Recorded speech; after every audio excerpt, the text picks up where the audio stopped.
Welcome back to Timo's Dinky Detailing. Today I'm going to be doing a Dinky Studebaker oil tanker. This is a toy that I got in a group of other toys. At first I wasn't even sure if it's a Dinky toy. All the other ones were. This one seems very lightweight, and obviously it doesn't have Dinky tires or wheels on it. It has appears to be a block of wood inside, and there's a screw in the very top that's not supposed to be there. It's obviously also very play worn.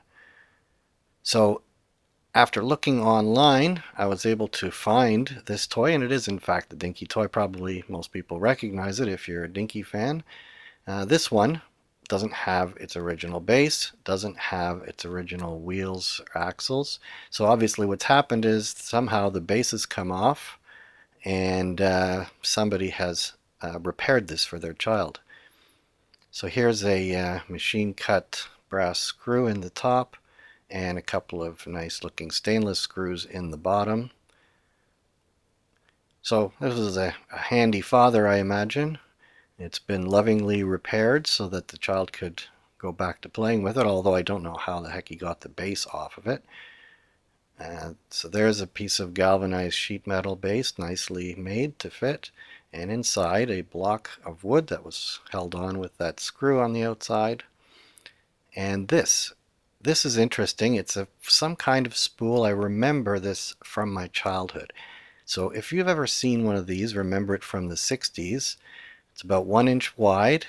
It looks too thin to be a film spool, but it could be from some sewing material that my mother had. I remember these as a child looking at them and thinking, well, it's not wheels and an axle, but it sure looks like wheels and an axle. And obviously some father lovingly used these to repair his son's Dinky toy.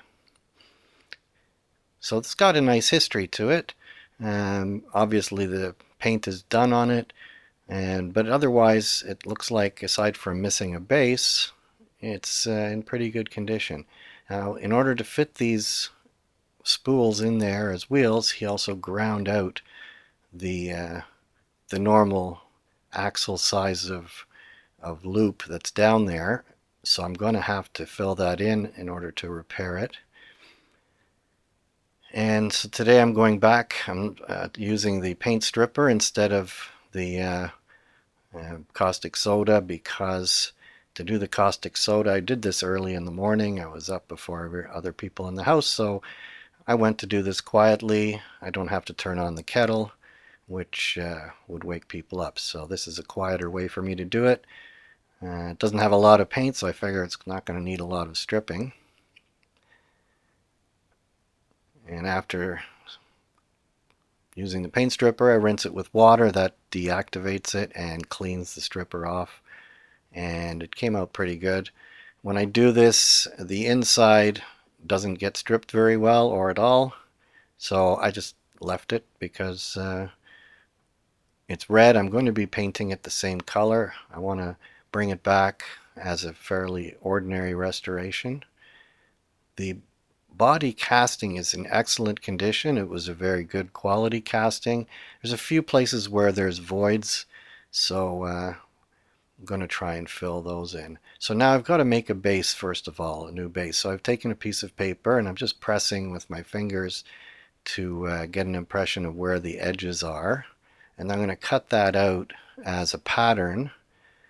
And then I got to find a piece of sheet metal to replace it with. Now while I'm cutting that, I'll tell you where I found my sheet metal. In the basement there's always little scraps of stuff that you don't want to throw away.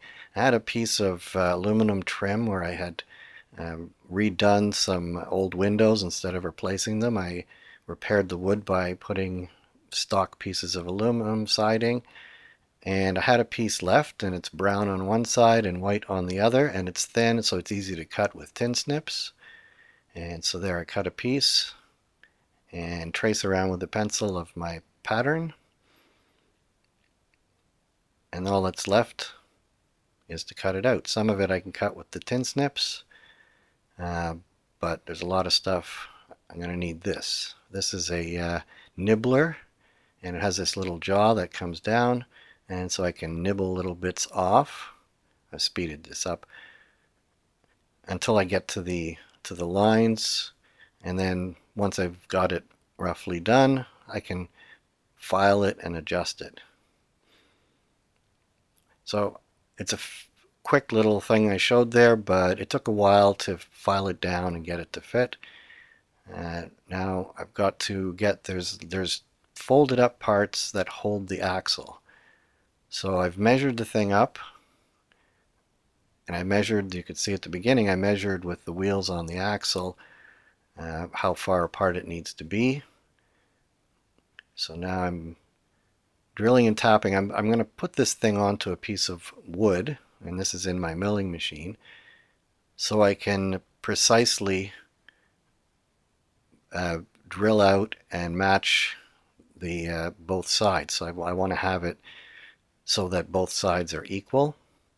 So on the milling machine, I have a dial indicator in each direction so that I can take my measurements and put it in the right position and then drill a hole in each place.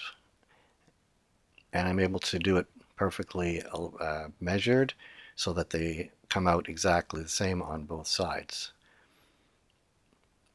There I measured for the center of the axle, and then I set my 0 point. And this way I'm able to measure and move it into the exact position. There you can see a little bit of the mathematics I had to go through to get the thing right, do my adjustments, my calculations.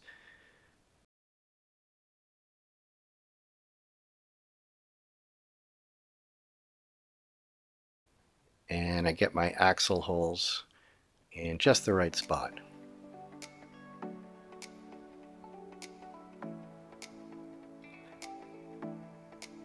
So with those holes drilled, I can saw to the edges, and they'll have a radiused corner, which is what the original sheet metal has as well.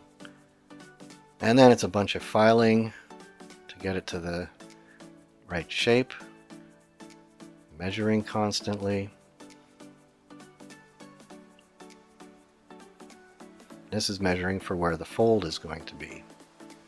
So I get my parallel flat ground pliers, which are great for small sheet metal work like this. And I've got my dimension correct. And I can test fit it with the axle.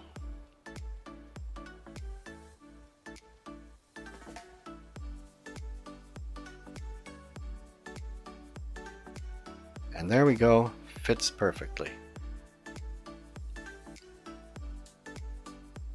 Now I've got to make that front the same depth as the axle positions on the back, and so I just mark it with a pencil, and then I'm taping it up. And to do this, there's two ways you could do it. I could do it with super glue and baking soda, which is a nice handy way of doing things. In this case, I'm going to use JB Weld, which is a epoxy, metal containing epoxy. And so I'm taping it up so that I'll have a minimal amount that I'm going to have to grind and sand off. So you're probably happy that I've got this thing speeded up, because this was kind of painstaking just to tape this thing up.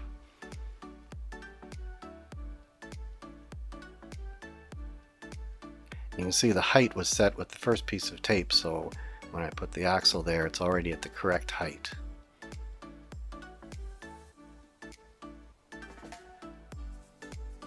Now I've got a little bit of non-stick baking paper, and wrapping it around the axle and tape it in place with a little piece of masking tape, and put that in there. And that's going to be, that's not going to, the JB Weld won't stick to that.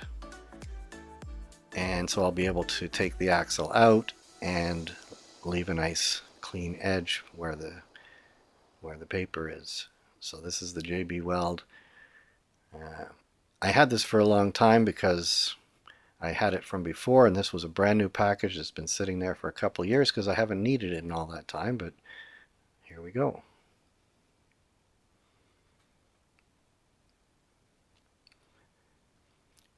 So again, I'm using an old credit card. I recycle them and they make nice glue spreaders and mixers for epoxy. And I can always cut whatever shape I want and it doesn't cost me anything, so I save all of the old credit cards for doing that. So while I'm at it, I've got some JB Weld mixed up, put a piece of tape, and I also fill that hole that was drilled into the top of it.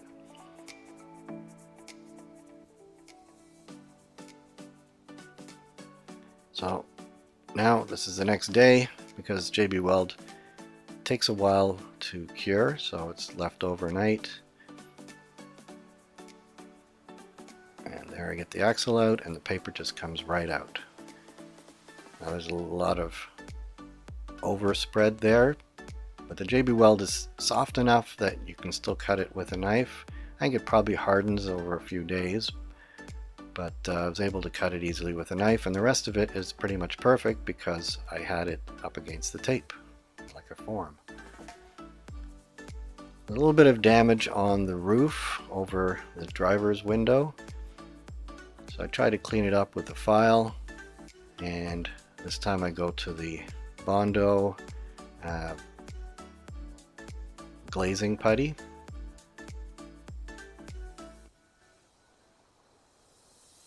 And then I can sand it down, smooth it out. And you can see I put it in a couple of other places where the casting had some voids. So that was another fair bit of work that I've shortened up for you so you don't have to watch for quite so long. Now on this one, I'm not drilling it in the milling machine because that father who repaired this before already drilled these out, so I just drilling them out a little bit bigger. He used a smaller screw than I used, so I can broke another twist drill, but I broke it at the bottom of the hole, so I can still get a tap in there deep enough so that I can put in one of my normal size screws, which is the smallest 440 button head cap screw I could find.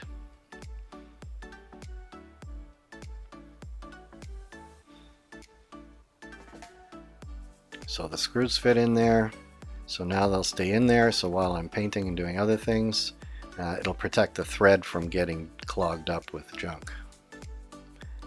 So I'm putting primer on. This is the Tamiya fine primer, and for the base I'm going straight with the semi-gloss black paint that I use now for all of my Dinky bases.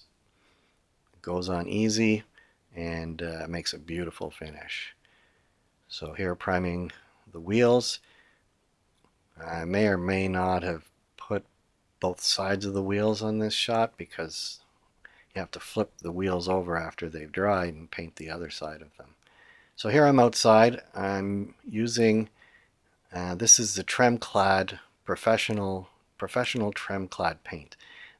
This is the best paint I've ever used. I used it on a vise and I thought it would be too thick paint for the Dinky toy, but I tried it here and it's the most beautiful finish I ever got on the first try painting one of these toys. You can see how beautiful that paint is. So here I've got my Mr. Mark setter. And I put a little bit on the back of the paper because then it also spreads it as I take the decal off of the backing paper.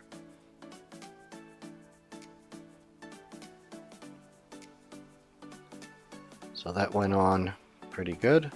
I find I'm still learning to do the decals, whatever you call them, and I have a lot of trouble because I want them to float, but they tend to quickly glue themselves down and don't want to move. So anybody wants to comment or send me to some nice video that shows tips on how to do these decals so that you don't wind up with too much trouble, I would be happy to be guided there. So these are decals I got from Steve Flowers and his what is it, Model Parts. I'm sure most of you already know about him. I find I can get most of the things I need from him, and it's always very high quality parts and high quality waterslide decals. So I'm used to using the Mr. Setter on here.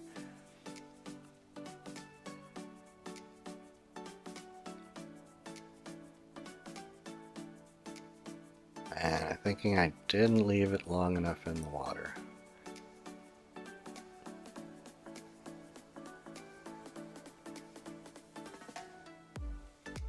So that went on nicely. So then I go in and I cut out a lot of it, but I go in and smooth out the decal and squeeze the water out from behind it, and then blot it up with a little bit of tissue paper. And then I move on to do the other side as well.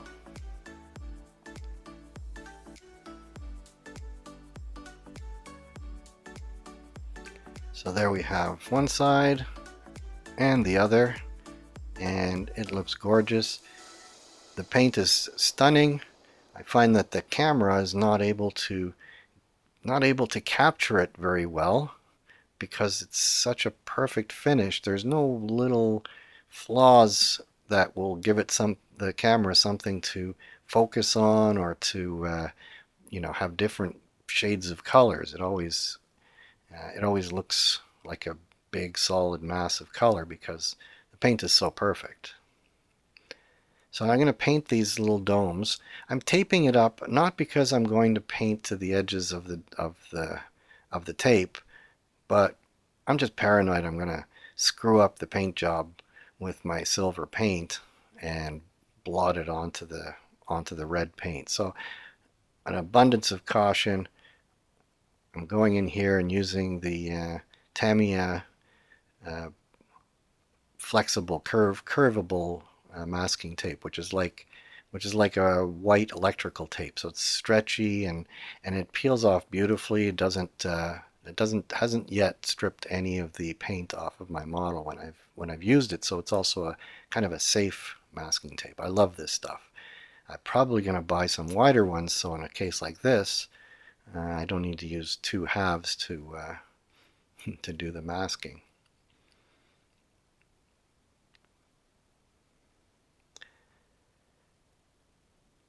So there I've masked them up, and then I've got those blocks in between. This is like massive overkill. When you see the way I paint these things, I don't even try to get to the edges. The original models were painted, and you can see that they also didn't try even to go to the edges. They just painted onto the top of the dome, which winds up looking terrific anyway. So I'm using the Molotov marker, and what I've learned from other rebuilders, just use it directly from the pen.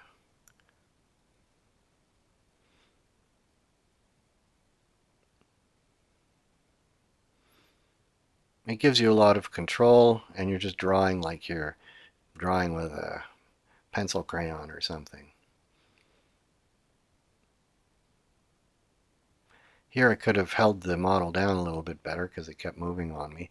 Still thinking about trying to find a nice little vise that, even if I make one with a 3D printer, might be the best idea, because I want it to be plastic and soft so that I can hold the toy, but I want to be able to move it around in the right position for doing stuff like this.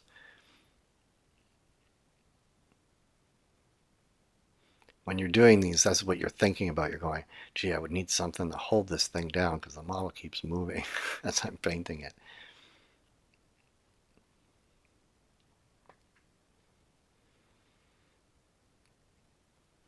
So I have three sizes of these markers, and it's very handy using this pointy one for doing stuff like this, the details like the hood ornaments or the door handles. I don't do the door handles on this one, and I don't do the rear bumper because the rear bumper was not painted by Dinky. So this one I've made it although it's shinier paint, but basically it's the same details that were painted by Dinky. So it's a fairly accurate restoration. So now we get the base ready. I'm missing axles, so the one axle I'm using, the back one, is from another model. Um, I think it was for the Vanguard. So the rear axle for the Vanguard, I was polishing it and it flew out of my hand onto the floor, and so I couldn't find it. I got out a pop rivet, made a new axle, so the Vanguard has a pop rivet axle, but then I found the axle later, put it in a box, and guess what? It fits perfectly on here. But the front one, I don't have an axle.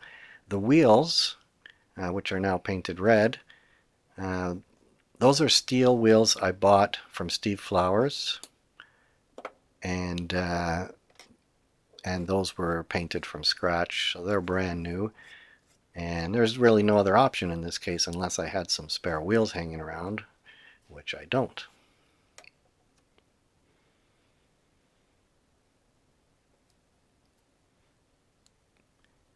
So now to mushroom the end, I've got to put the wheels on here, and then I put my vice grips to hold the axle. And these vice grips, you can see I've ground a little notch in the one jaw so that it holds it more tightly. And then I come in with my little hammer and hammer away.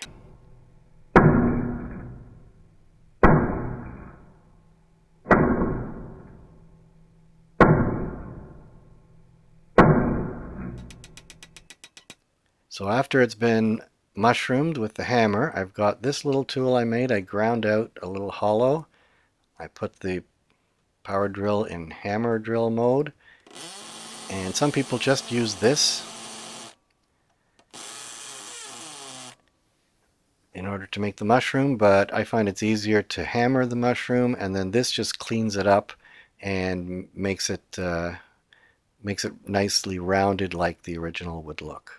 And then I polish it up on the big grindstone polishing wheel. So there we go. It's a beautiful mushroom. Looks just like the one from the factory. So for tires, obviously I had no tires on this one. I've got 4 of these O-rings. These are O-rings for some plumbing function. And so it's very cheap to buy a whole bag of 50 of them, and they are the most beautiful Dinky tires for these models from the 40s. I searched for a long time to find this size, and I was very fortunate to find out that there is some purpose for this size of O-ring, and therefore you can buy a bag of 50 for a few dollars and then wait for them to come from China. So time to reassemble. It's a fairly simple model. It would have been a lot more simple if I didn't have to build my own base and repair the hole and the ground out front axle supports.